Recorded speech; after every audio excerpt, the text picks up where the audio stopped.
নমস্কার বন্ধুরা, আমি জয়িতা জেএস ফ্যামিলিতে নতুন একটা ভিডিওর সঙ্গে তোমাদের সবাইকে স্বাগত। আশা করব আমার বন্ধুরা সবাই তোমরা খুব ভালো আছো এবং সুস্থ আছো। আমরাও না বেশ ভালো আছি। তো বন্ধুরা, আজকেও চলে এসেছি দুর্দান্ত একটা টিপসের ভিডিও নিয়ে। তো দেখো, দেখতে থাকো। এই যে চুড়ি, আমাদের ঘরে কিন্তু ছোটোখাটো চুড়ি থাকে, সেগুলো আমরা মন চাইলে পরতে পারি না। তো আজকের এই ছোট্ট একটা টিপস ফলো করলে তোমরা ইজিলি কিন্তু চুড়িগুলো পরে নিতে পারবে। আর সাইডে ছোটোখাটো চুড়ি পরতে গেলে যে হাতে একদম ব্যথা হয়, ফুলে যায়, লাল হয়, সেরকম কিচ্ছু হবে না। তো একটা লাইক দিয়ে দেখা শুরু করো বন্ধুরা, কেউ স্কিপ করে দেখো না, তাহলে কিন্তু কিচ্ছু বুঝতে পারবে না। তো এই ছোটোখাটো চুড়ি কিন্তু দুরকম পদ্ধতিতে দেখাবো, যার যেটা ভালো লাগে সে সেরকম পদ্ধতিটা ব্যবহার করে নিতে পারো।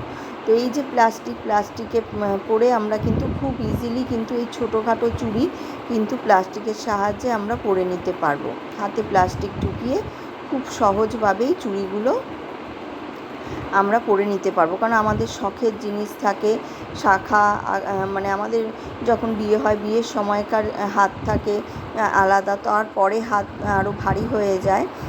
তো সেই সময় মন চাইলেও পরে, মন চাইলে সেই শাখা পলা কিন্তু আর পরা যায় না। তো বন্ধুরা, এখন থেকে আর মন খারাপ করতে হবে না, এরকম প্লাস্টিক হাতে পরে খুব সহজেই কিন্তু ছোটোখাটো চুড়ি, শাখা পলা পরে নিতে পারো। তো এই ছোট্ট আইডিয়াটা তোমাদের ভালো লেগে থাকলে অবশ্যই তোমরা প্রচুর শেয়ার করে দিও। আর যারা আমার চ্যানেলটিকে সাবস্ক্রাইব করেছো তাদেরকে অসংখ্য ধন্যবাদ বন্ধুরা। যারা করোনি তারা অবশ্যই করে রেখো সাবস্ক্রাইব, আর পাশে থাকা বেল বাটনটিও প্রেস করে রেখো আমার নিত্য নতুন ভিডিও সবার আগে পাওয়ার জন্য। তো এই আইডিয়াটা কেমন লাগলো? এই দেখো, প্লাস্টিক পরলে কিন্তু হাতে আর কিন্তু সাইডগুলো ফুলেও যাবে না। আর প্লাস্টিক পরে কিন্তু খুব ইজিলি কিন্তু সব ছোটোখাটো চুড়িগুলো কিন্তু আমার এই প্লাস্টিকেই পরে থাকে। আর আমি যখন পরি এরকমভাবেই প্লাস্টিকের মধ্যে পরে তারপরে চুড়িগুলো পরি। তো এই আইডিয়াটা ভালো লাগলে অবশ্যই একটা লাইক করো। চলে আসলাম বন্ধুরা পরবর্তী আরেকখানা টিপস। এই পদ্ধতিটা আরেকবার দেখাবো কীভাবে তোমরা চুড়ি আরেক রকম পদ্ধতিতে পরা যায়। তো যাদের কাছে হাতের কাছে ধরো সবসময় প্লাস্টিক থাকছে না, তারা কিন্তু এই উপায় অবলম্বন করতে পারো চুড়ি পরার সময়। এটাও কিন্তু খুব ভালো।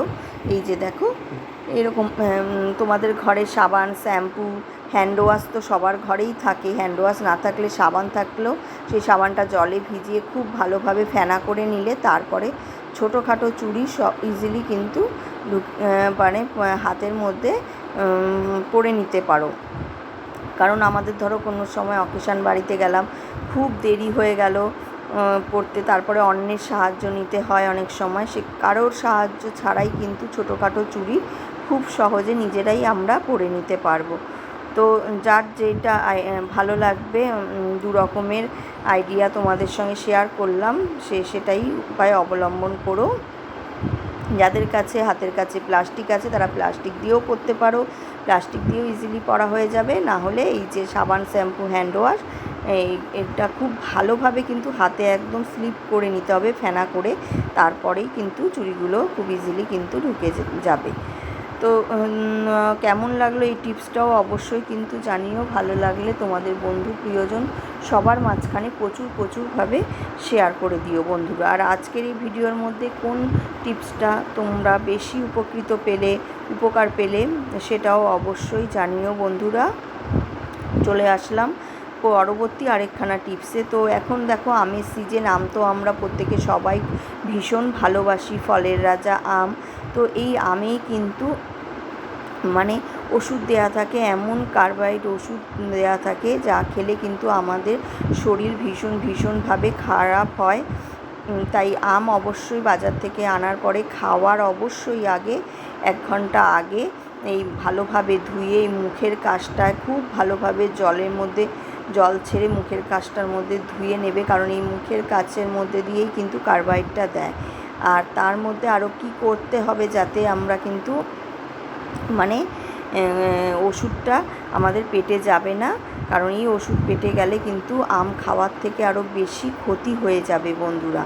তাই অবশ্যই কিন্তু এই তোমরা আনার পরপরই এই কাজটা অবশ্যই করে রেখো বন্ধুরা। কেউ স্কিপ করে দেখো না, তাহলে কেউই বুঝতে পারবে না কি বলতে চাইছি আমি, এই যে দেখো আম আনার পরে ভালোভাবে মুখের কাছটা ধুয়ে মুখের যে অংশটা সামনে সেটা এরকমভাবে ফেলে দিয়ে জলের মধ্যে ঘন্টাখানিক ভিজিয়ে রাখো, তাহলে কিন্তু তোমাদের এই দেখো জলে কেমন বুদবুদি উঠে গেছে, এটা কিন্তু ওষুধ বন্ধুরা। তো এরকমভাবে খেলে কোনো রোগ ব্যাধ হবে না, শরীরও ভালো থাকবে। বেশি বেশি আম খেলে কিন্তু আমাদের পেট গরম হয়, পেটও গরম হবে না। তো এই ছোট্ট টিপসটা তোমাদের কেমন লাগলো তোমরা কিন্তু অবশ্যই জানিও বন্ধুরা। ভালো লাগলে অবশ্যই একটা লাইক করো আর প্রচুরভাবে শেয়ার করে দিও, কারণ আমাদের বাচ্চারা, কারণ বড়রাও আমরা খেলে কিন্তু শরীর খারাপ হতে পারে। আমরা বললাম সবাই ভীষণ ভালো খাই, তো ভালো খেলে প্রচুর আম তখন 3-4টে আম খেলেও কিন্তু এরকমভাবে যখন ভিজিয়ে রেখে আম খাবে বন্ধুরা, কিচ্ছু হবে না। তো অনেকেই জানো, যারা জানো তারা তো জানোই যে এরকমভাবেই আম খেতে হয়। যারা জানো না ধরো তাদের জন্য কিন্তু এই টিপসটা তোমরা অবশ্যই কিন্তু এরকমভাবে ফলো করে আম কিন্তু খাবে। আম কেন, অন্যান্য সবজিরও এখন অনেক মানে ওষুধ দেয়া থাকে। তো আমাদের আগেকার সময় গ্রামের বাড়িতে আম পেড়েই সাথে সাথে না ধুয়ে আম খেয়ে নিতাম। এখনকার রোগ ব্যাধ, তাই না বন্ধুরা, কত রোগ ব্যাধ বেরিয়ে গেছে। তো এই অবশ্য করে খুব ভালোভাবে ধুয়ে মুখের কাছটা ছাড়িয়ে এরকম ঘন্টা খানেকের জন্য ভিজিয়ে রাখবে, তাহলে দেখবে কোনো ক্ষতি হবে না। আর আম খেলে দেখবে সাইডগুলো আম খাওয়ার পরে চুলকোচ্ছে, কারণ এটা ওষুধের জন্য, এই যে কার্বাইড ওষুধ দেয়া থাকে তার জন্য বন্ধুরা। তো অবশ্যই করে এরকমভাবে তোমরা ভিজিয়ে রেখে আম খাবে, তাহলে অনেক আম খেলেও কিচ্ছু হবে না বন্ধুরা। চলে আসলাম পরবর্তী আরেকখানা টিপসে বন্ধুরা। এই যে দেখো আমরা কিন্তু প্রেশার কুকার, সকাল হলেই কিন্তু প্রেশার কুকারটা আমাদের রান্নার কাজে লাগে, কারণ গ্যাস খরচাও কম হয় আর রান্নাটাও তাড়াতাড়ি হয়ে যায়।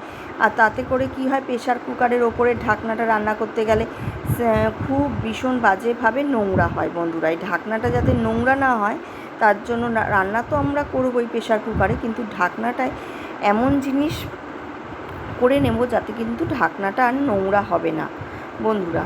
তো আমাদের বাজার চলতি যে কাপড়ের ব্যাগগুলো আসে বন্ধুরা, সেই কাপড়ের ব্যাগগুলো তোমাদের ঢাকনা করে নিতে হবে। তো আমার কাছে এই মুহূর্তে কাপড়ের ব্যাগ ছিল না, তাই তোমাদের প্লাস্টিক ব্যাগ দিয়ে দেখাচ্ছি, কিন্তু প্লাস্টিক ব্যাগ দিয়ে হবে না বন্ধুরা এই কাজটা। কাপড়ের ব্যাগ লাগবে, কিংবা তোমাদের কিচেন তাওয়াল থাকলে সেটাও তোমরা কভার হিসাবে করে নিতে পারো। রুমালগুলো থাকলে খুব ভালো হয়, তাহলে সেটা কভার হিসেবে করে নিলে আবার তোমরা যখন নোংরা হবে আবার তোমরা সেটাকে ধুয়ে আবার চটজলদি ব্যবহার করে নিতে পারবে। তো এরকমভাবে পরিয়ে তারপরে তোমরা যাবতীয় রান্না করো না কেন, তখন আর যখন নোংরা হবে তখন সেটা কাপড়ের ব্যাগটা আবার ধুয়ে আবার ব্যবহার করতে পারবে, কিংবা কিচেন তাওয়ালগুলো ধুয়ে ব্যবহার করে নিতে পারবে। কারণ সব সময় দেখবে ঢাকনাটা এত নোংরা হয়ে যায়, সব সময় মাজা কিন্তু সম্ভব হয় না। তো এরকমভাবে যখন সিটি মেরে নোংরা পড়বে ওপরে, ঢাকনাটা আর কাপড় কভারের ওপরেই পড়বে, কভারটা ধুয়ে নেবে। তো এই আইডিয়াটা ভালো লাগলে প্রচুরভাবে শেয়ার করে দিও বন্ধুরা। আজকের এই ভিডিও বন্ধুরা এই টিপসের মাধ্যমেই শেষ করব। আর চলে আসলাম পরবর্তী আরেকখানা টিপসে বন্ধুরা। তো এই যে প্রেশার কুকার বন্ধুরা, এই প্রেশার কুকারে তো আমরা রান্না করি, তো যখন মাজার পরে কিন্তু এই যে জল থেকে যায়, আবার পরবর্তী একটা রান্না বসাবো, কিন্তু তখন এই গ্যাসে বসালে অনেকটা গ্যাস খরচা হয়ে যায়। তখন সেই মুহূর্তে প্রেশার কুকারটা ভালোভাবে শুকিয়ে নেওয়ার জন্য আমরা গ্যাস জ্বালাই, তো গ্যাস জ্বালিয়ে অনেকটা গ্যাস খরচা হয়, কারণ এত মোটা প্রেশার কুকার ভারী, সেটা গরম হতে অনেকটা সময় লেগে যায়। তাই আমরা তখন কি করব, এই কিচেন তাওয়াল দিয়ে খুব ভালোভাবে প্রেশার কুকারটা মুছে নেব। মুছে নেওয়ার পরও কিন্তু সেই ভেজা ভাবটা যাবে না, যে জল একটা যে ভাবটা সেটা চলে যাবে, কিন্তু ভেজা ভাবটা যাবে না। তো ভেজা ভাবটা যাওয়ার জন্য কি করব চলো দেখে নেওয়া যাক।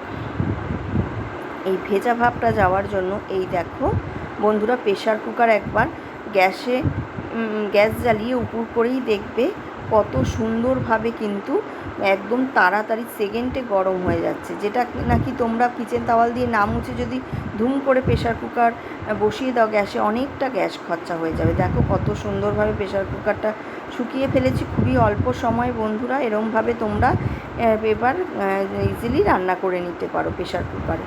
তো এই ছোট্ট আইডিয়াটাও ভালো লাগলে একটা লাইক করো আর প্রচুরভাবে শেয়ার করো বন্ধুরা।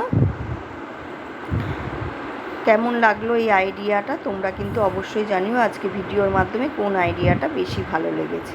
তো আজকের মতো এখানেই এন্ড করলাম। দেখার জন্য ধন্যবাদ।